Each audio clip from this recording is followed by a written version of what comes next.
my family. Sina chochote kingine isipokuwa yeye. Family of missing Kenyan officer in Haiti pleads for more information from the police, asking Kenyans online to tone down their rhetorics. Isiolo MCA Nicholas Lorot shot twice on Wednesday night by an unknown gunman. Police begin investigations as he recuperates in hospital. We are broadcasting this broadcast live across all our streaming platforms tonight. I almost said service. And our sign language interpreter tonight is Laura Omondi. My name is Cynthia Nanjala. Let's get this show started. Now, the family of a Kenyan officer deployed under the multinational security support mission in Haiti, who went missing after a gang attack, believes he is still alive and is hopeful for his safe return. Speaking from their home in Tamanda, Kikuyu, Kiambu County, Jacinta Wanjiku Kabiru, mother of the missing officer, Benedict Kabiru, pleaded with the government for more information on his whereabouts. She said she was informed of her son's disappearance by an administration police sub-commander based in Kikuyu on Wednesday morning.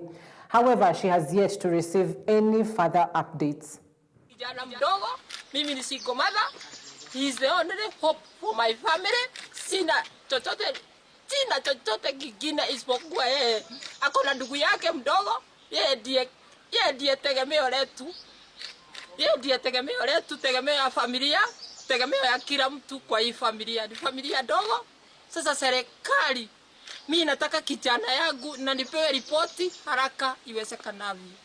Tangu jana usiku ndio nilipata the first report ati kijana yangu ameaga. Na shida tu, kila mtu anatuma, mwingine anatuma akichapwa, mwingine anatuma amekatakatwa. Sasa hiyo ni mambo yenye inaudhi familia yetu, ni familia dogo, ni familia ya haina baba, haina mama, ni familia yenye ni hoe hae tu.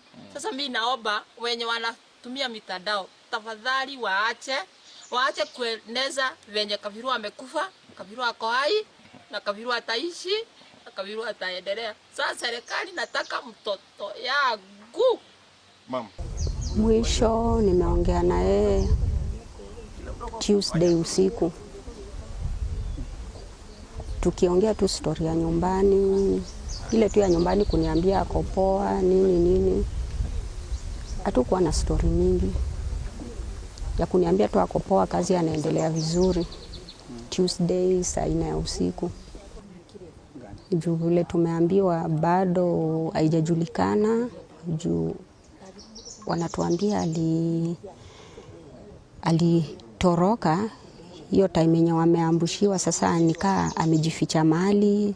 Sasa hapo unaona tumepewa matumaini, naweza muona. Najua nikaa ako hai, nina matumaini.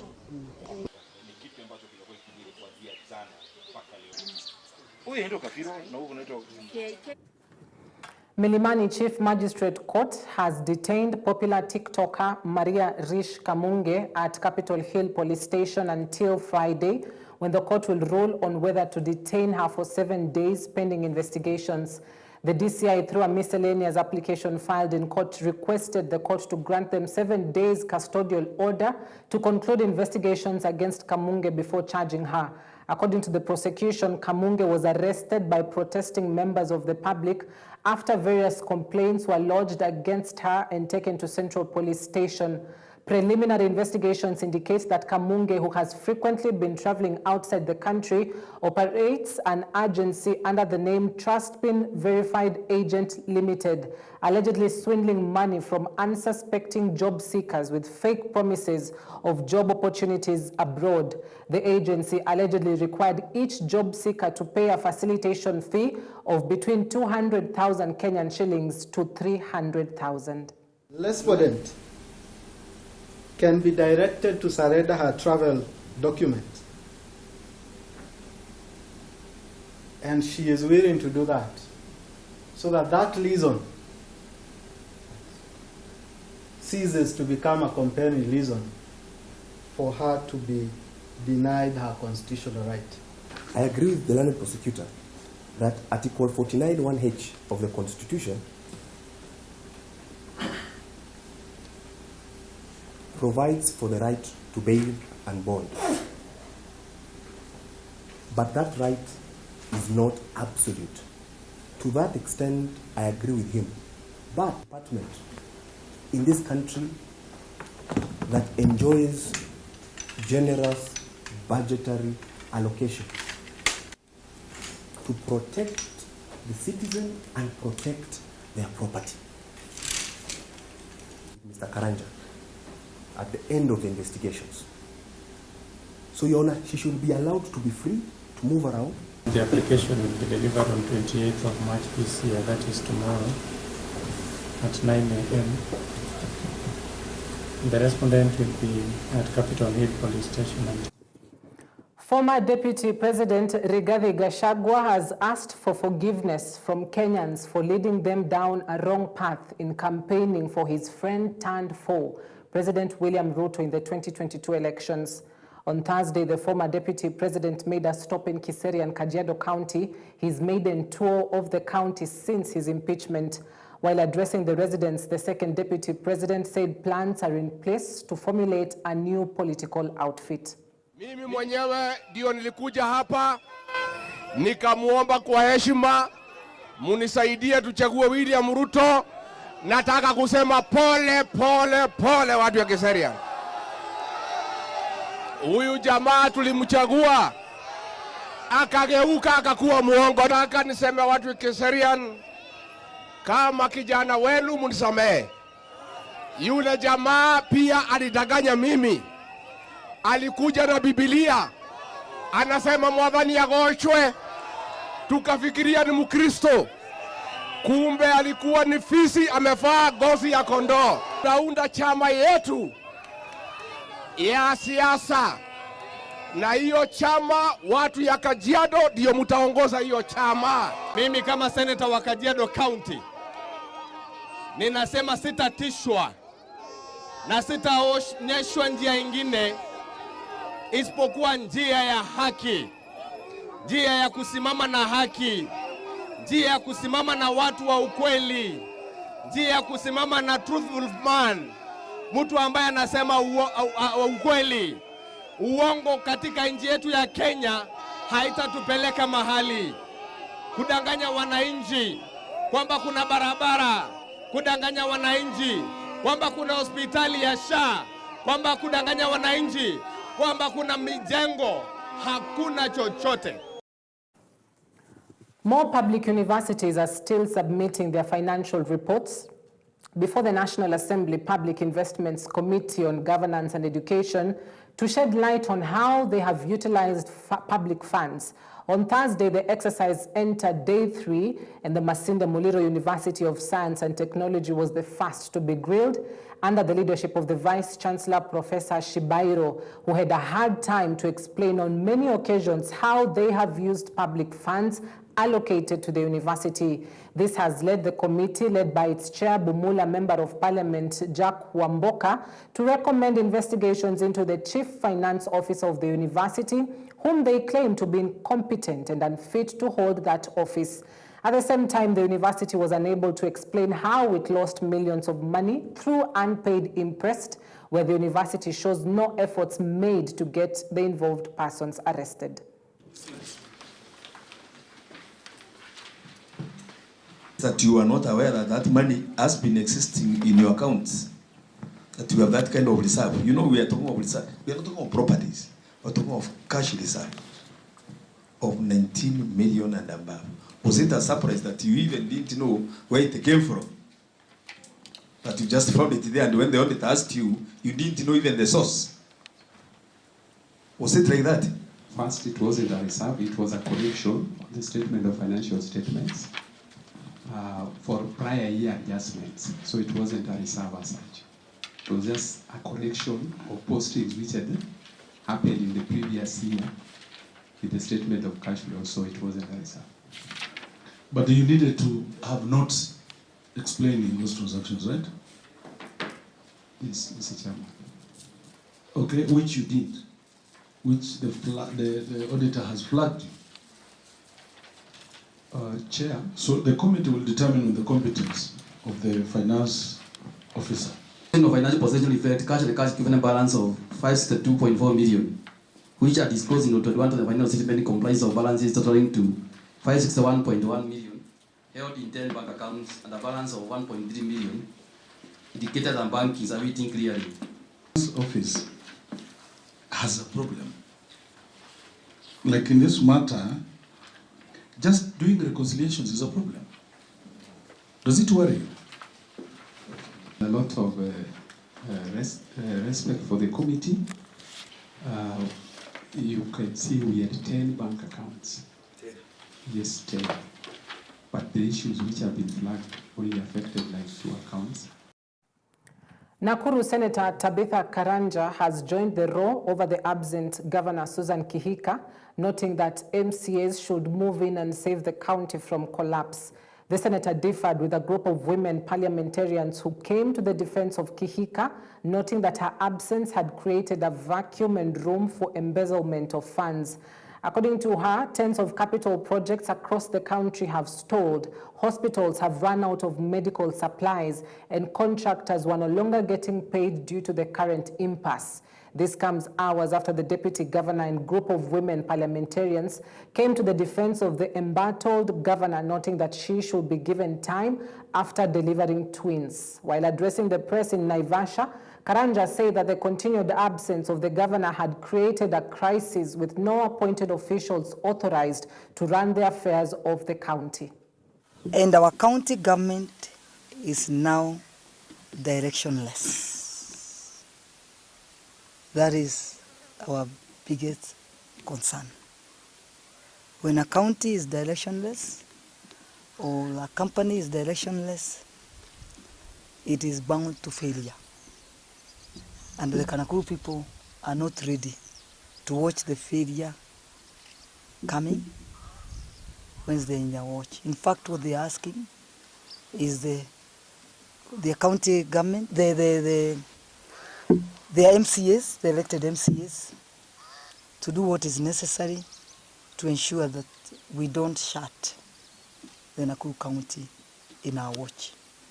The Nakuru County is suffering. Yeah, just go to any hospital, even Panados. And it's good even to mention to the people, the Nakuru County receives 1.2 billion shillings per month. And now you go to any hospital, even Panado, you can't.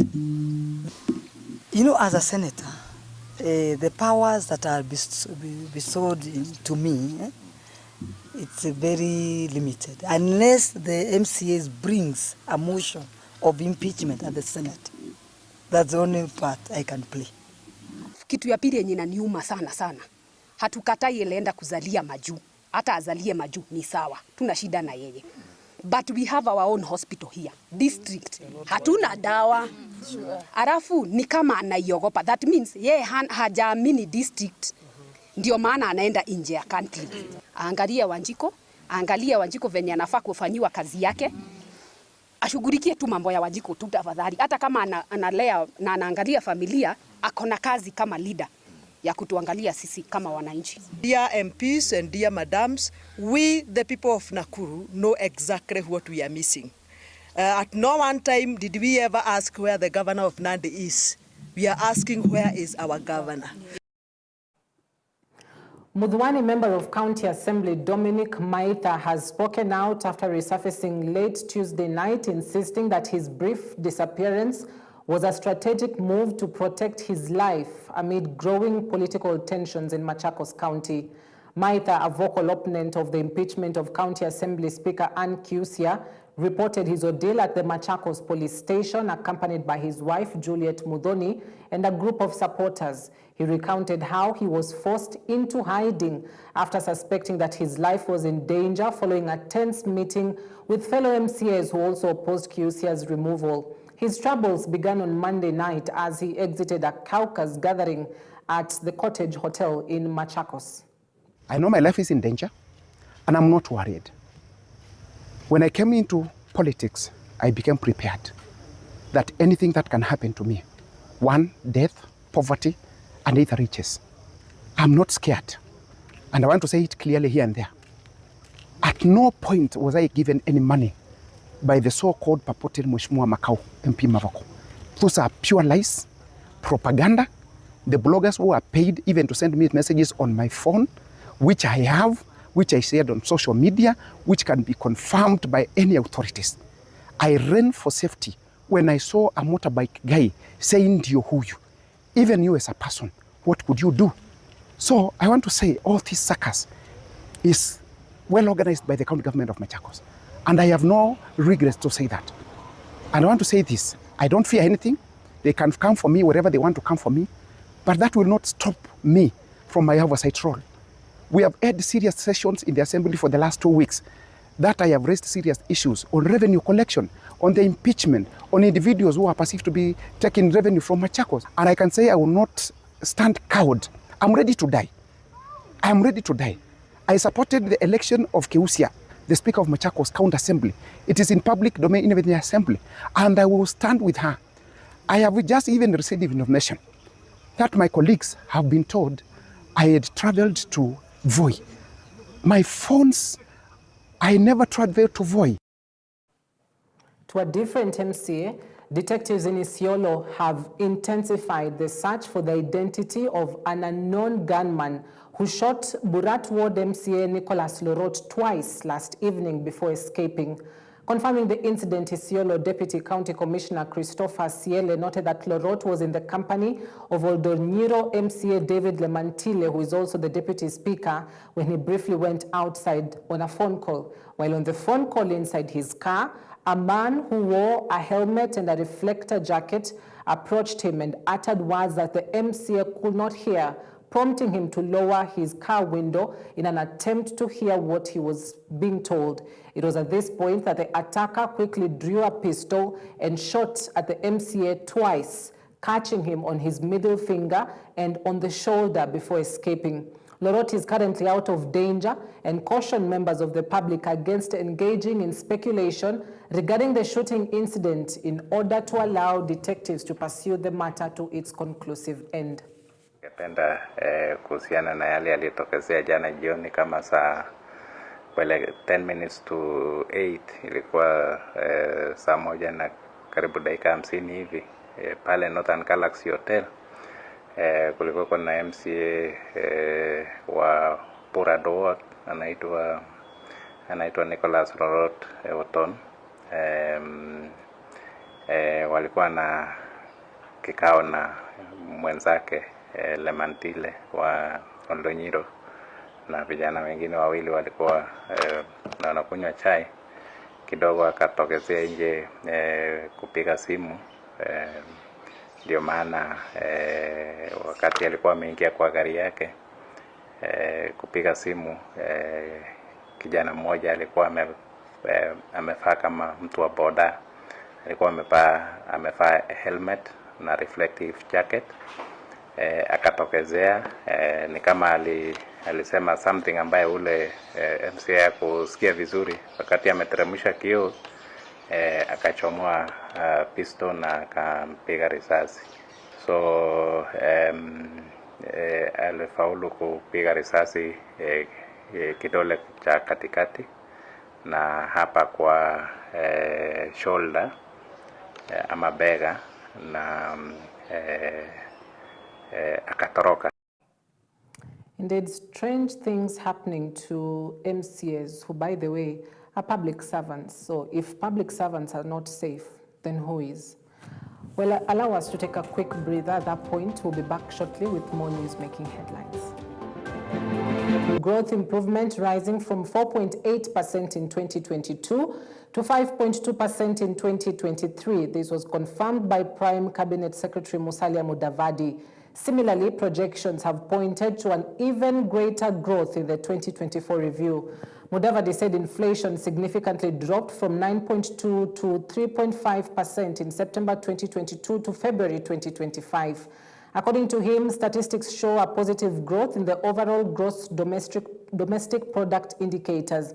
The Prime Cabinet Secretary said the current figures come against the backdrop of the government's midterm review, and calls for the government to relook at its scorecard report for the past 2.5 years and assess its performance in scaling up strategies to improve service delivery to citizens.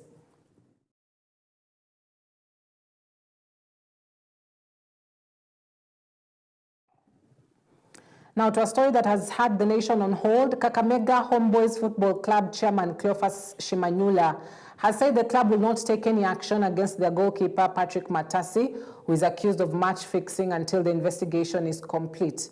Addressing journalists at his office in Kakamega, Shimanyula said the allegations against Matasi have not been substantiated and there is no evidence to support them. He said Matasi has been responsible for his actions since joining the club about a month ago. Shimanyula has, however, joined the Football Kenya Federation in urging those who have any evidence against the goalkeeper to submit it to the relevant authorities. Since last evening, videos have been circulating on various social media platforms showing Matasi fixing matches or allegedly with unknown people. Yoyote ule ana ushahidi yoyote kuhusiana na Matasi atoe. Sisi hapa Matasi tumempata katika hii window imefunga juzi, amekaa hapa mwezi mmoja, hata mshahara yake ameikula, hajamaliza na hayo siku 5 kuonesha amekuwa hapa mwezi mmoja. Na katika hii mwezi mmoja Matasi ametusaidia. So kitu tunasema ni kwamba watu wasiseme ati mchezaji wa Kakamega Homeboys ndiye amepatikana na shida. Sasa ni mchezaji wa Homeboys, lakini mahali makosa ilitokea sio kwetu. Na mimi nimesema kuna watu ambao wanatakiwa husika na hii case kama hii.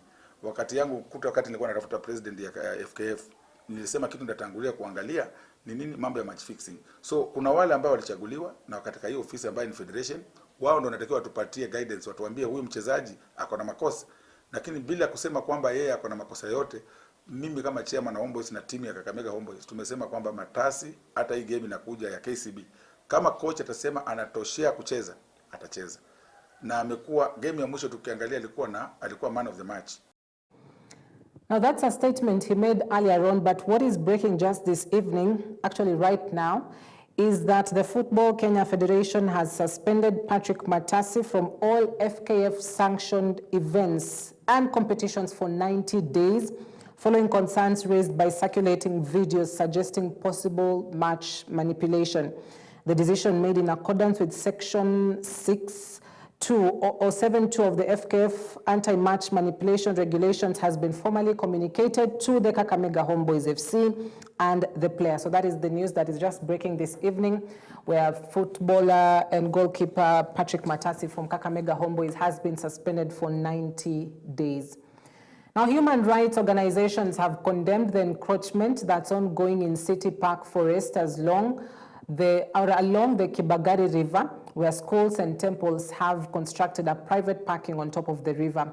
They said the Premier School and Premier Club had called for a public participation to develop extension land part of the forest that gazetted as historical sites and a parking for the school and the club, which they have protested.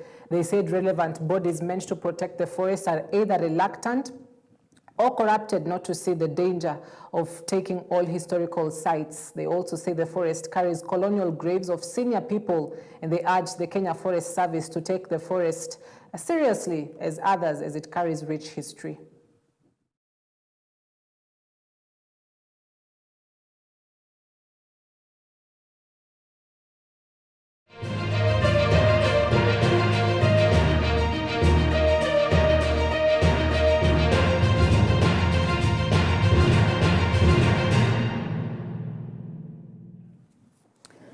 To Sports Cabinet Secretary Salim Mvurya has assured that the construction of Ruringu Stadium in Nyeri County will proceed after the project stalled for 8 years. This construction will be carried out in collaboration with the Sports Kenya and the Military Department, with a new stadium design expected to be in place. Speaking after touring the stadium, CS Mvurya said that upon completion, the stadium will have a capacity of 15,000 people, contrary to the previous plan of only 2,000.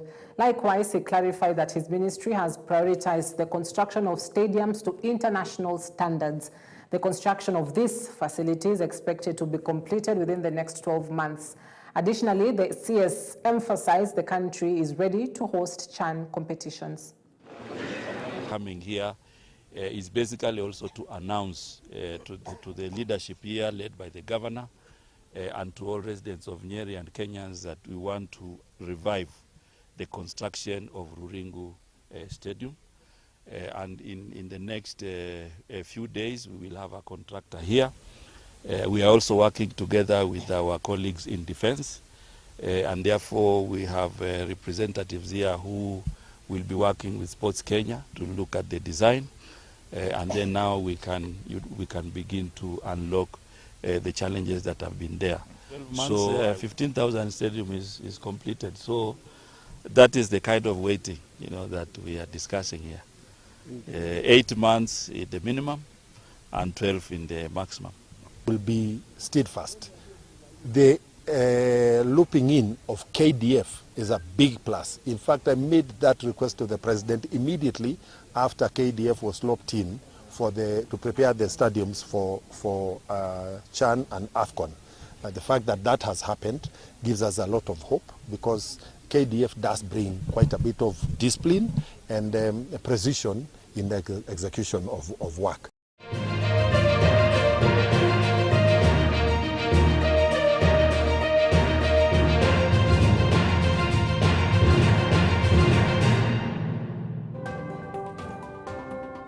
All right, that is where we wrap it up tonight. Thank you very much for watching. Now, do join Martin Masharia from 7 a.m. to 9 a.m. as we'll be having a conversation around the modeling industry. And from 9 to 10, you can join Fred and Judy on the Leadership Challenge show, where they also have conversations around state of the nation, especially putting in mind that President William Ruto is expected to begin his Mount Kenya tour on Tuesday next week, a 4-day tour. How will the reception be like? So that and much more concerning the country and what concerns you as well on the Leadership Challenge tomorrow. Thank you for watching. Our sign language interpreter tonight has been Laura Omondi. My name is Cynthia Nanjala. See you tomorrow, same time, same place. God bless.